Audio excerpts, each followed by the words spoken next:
makes sense. I don't know what it means. I don't know what kind of connection. How good are the Cowboys going to be this year? How good are the Cowboys going to be this year? They can be a 10 or 11 win team. Yes.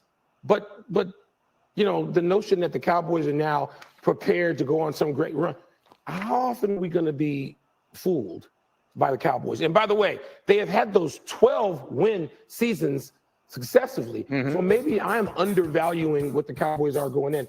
But so much of this is going to depend on Dak coming back.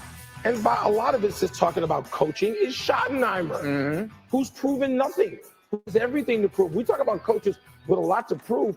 Schottenheimer's got even more to prove than Ben Johnson coming into the season. Yo, it's JB the Cowboy fan, and yes, sir, I'm back with another one. Yes, sir. Yes, sir. Shout out to my subscribers. I appreciate y'all. Yes, sir. Shout out to my new subscribers. Yes, sir. Appreciate y'all. Yes, sir. Let's get right into this video, man. Oh, one more thing. Shout out to them Pacers, baby. Yes, sir. They don't believe we can get it done, bro, but that's okay. Yeah. We'll play that underdog role and just shock the world. We got 1-0 on the OKC. Yes, sir. Yes, sir. We'll get to this video real quick, man. It's about, you know what I'm saying, what's going on in OTAs and what this new combination with Pickens and CD and Schottenheimer and Dak, what they gonna bring to the table? Because all I'm hearing now, everybody is balling in OTAs. It's the same shit year after year. They propping up these players in OTAs. Yeah, we ain't even got the mini training camp. We ain't even got the training camp yet. And all these high-ass expectations about Schottenheimer changing the culture. You know what I'm saying? He doing different things with the team, like going to play golf and shit. Oh, boy. But even Wilbaum, as y'all seen in my intro, has something to say about that. I mean, you know, he had this little piece. Well, he said that people gonna be hating on Wilbaum, talking about he don't know what the fuck he talking about. But we're gonna listen to what Troy Aikman had to say about all these new acquisitions and OTAs and the expectations and, you know, what people thinking we're gonna be in the playoffs this season. So let's get right into what Troy Aikman got to say. Yeah, I've known Brian a long time. First interaction with him, I guess, was going back to when he was with the Chargers. Hudson Houck, the offensive line coach there at the time, had been with the Cowboys for a number of years. And Brian was reaching out about some things that we did back when I played and kind of talking to him some of the coaching points about it. But and then over the years recently, just with the broadcasting and him being the offensive coordinator in Seattle and getting to know him a little bit there. And then, of course, him coming to Dallas, I interact with him then a little bit more. But, yeah, I think he's a good football coach. You never know exactly what someone's going to be when they're a head coach. Exactly. And, you know, we'll see how it works out. Exactly. But I'm pulling for him. I think he's obviously high energy, very positive. Sounds like everyone in the building really was hoping that he would be named the head coach. And I don't know about that one, Troy, but I know Dak Prescott vouched for him. Dak Prescott endorsed him, just like he did Mike McCarthy. So, is this a Dak-friendly? Was this a Dak-friendly hire? Which I think it was. I think it was more about for Dak than the team. As I've said before, you know, there were a lot of people just kind of scratching their head a little bit when he got named as the head coach because of his age and the fact that he hadn't had an opportunity yet. But, you know, now it's he's going to be judged by the same things that everyone else is, whether he can win games or not. Damn right. Sounds like right now, of course, there's 32 teams right now in the league that are really optimistic and feeling good about what they did this offseason and how OTAs are going. And, you know, I always kind of laugh a little bit when I read the articles of what's happening this time of year and how positive everybody is. And Facts, Troy. And these Dak fan Slurpees do this shit every offseason, bro. We get a couple trades, we get some new people, and they just lift all of them up. Like all of them's A1, Ain't seen none of them in pass yet. Ain't seen them in no real game yet. Oh, but Cowboys about to do it. Oh, we got a squad. We got new coaches. We can't be stopped. They selling the same wolf tickets they sell every fucking season, bro. But yet still, we still got people buying into that shit, drinking the Kool-Aid on that shit. Why we can't never wait till we get into the damn regular season and see what these players and what Schottenheimer could do under real, fire, under the real pressure. We haven't seen Schottenheimer,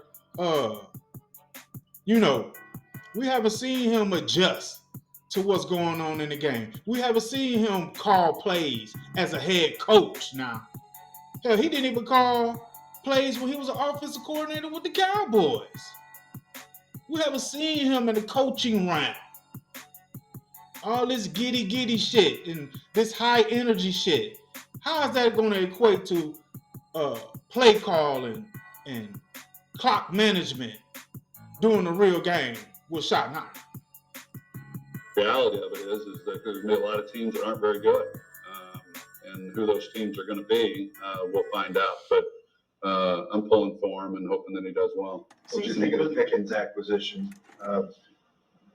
Incredible talent, a few red flags off the field potentially. Your thoughts? Yeah, I think sometimes change is good for players. He did a lot of good things there in Pittsburgh. He had his moments that I'm sure he'd like to have back as well. I think it should be a good fit.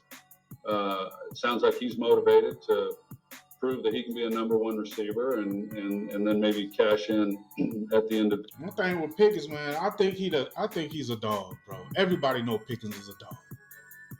But this is the same thing that happened when we had to go get Amari Cooper.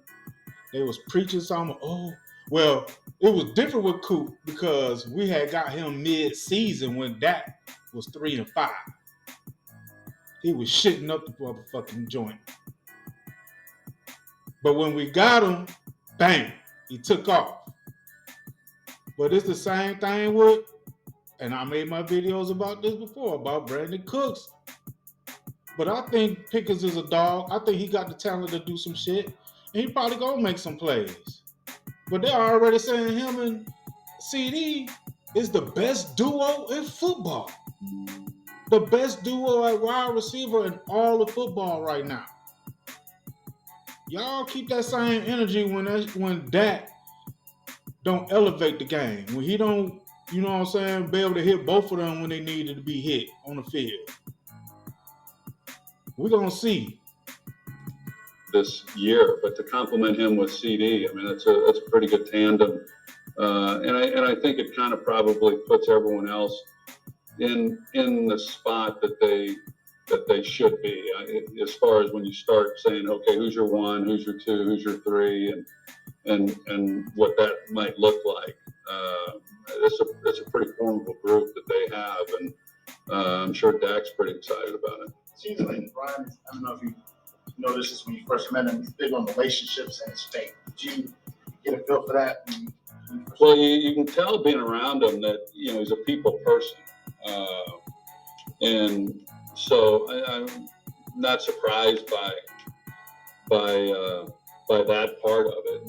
I think that in general, when you talk to anyone about Brian that knows him, they like him, and as far as his faith goes, I've not had those conversations with him, so I was not aware of that, but. He's been around good coaching throughout his life. His dad and what he's meant to him, it's had quite an impact on him. And see, my thing too, when they revert back to his dad, and when we first put him as offensive coordinator, I thought he was going to revert back to his dad philosophy and running the ball. So maybe him and McCarthy was arguing over that philosophy because it never, it was never produced, it was never shown that he had his impact on the run game. This is what I am actually curious to see with Schottenheimer. Is he going to make that run game a focal point of the offense? I'm talking about like 60-40, maybe 65-35. run versus pass, because I just think Dak ain't got it just to drop back and sling that bitch. He gonna need a motherfucking run game. And I want to see the emphasis that Schottenheimer puts on the run game if this team gonna be effective, as far as on the offensive side of the ball. I'm guessing based on what I've read. I guess no one really knows for sure until the season gets going. But That's right. it sounds like we're going to see some Marty ball. So I think we'll see a few more rushing attempts and maybe not rely on the pass quite as much. I hope so. Do you have any insight into where Dak Prescott is in coming off his injury last year and being ready for this year? I saw him a month ago or so, and he said he was feeling good and ready to go. I think he mentioned to you all that if he had to go play right now, he could probably suit up and do it. So, And I'm going to keep interrupting, but just the fact that Dak Prescott keeps saying that shit, that he good to go, he can play if a game started, but then he'll backtrack and say there's no timetable on when he gonna be ready. You know what I'm saying? Like, I don't get it with this shit, bro, especially with this injury. I'm not like feeling this shit with Dak with this injury, man. Is he really gonna be ready September 4th, Thursday night versus the Eagles? Is he playing for the cameras out there? I don't know. This different now, OTAs, bro. This shit is different. Ain't no pads on. Really, when a pads come on, you can't touch Dak anyway. So to me, we really gonna see if he really. I mean, he might be healthy by then because it's what it is. What is this now? June. He got 3 more months. So he might be physically ready, because I really don't think he tore his hamstring off the bone. So these extra 3 months, for the season start in September, I think he'll physically probably be ready if he's coming off that injury. But mentally, I still think he's the same mentally as a quarterback. He's going to suck. And this is why I can't get really too much excited about the season, man, because we made some different some decent draft picks. You feel me? We acquired Pickens. I just still can't get excited about this season, man. That's why I don't see why people, like, you got to live in reality, man. You got to go off with what's been shown to you. And what's been shown to me is that this dude folds every time when it matters. So I can't really get excited, man. This is a wait and see season for me. I gotta wait and see when September 4th comes. All this talk about what Pickett's doing in the offseason, what the linebackers doing, what Schottenheimer doing as a coach with the players, man, all that shit don't mean nothing, bro. That shit don't mean nothing. It's all about what's gonna happen when you step on the field with them pads on in September 4th, and from there on, how this team gonna be. That's when I can judge this team. All this big talk and OTAs, what this player is doing, and that's bullshit. Yo, y'all get in the comments, let me know what y'all think about this, bro. I know a lot of people, are really thinking in reality about, man, we still got holes to fill. We still need a 1 tech.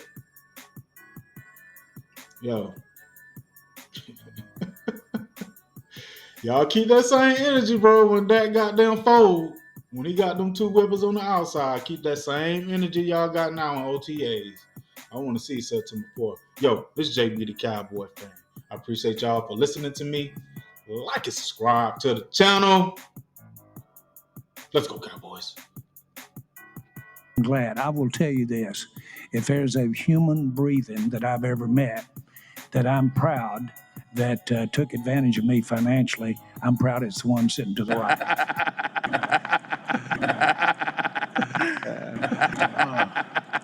And Dak.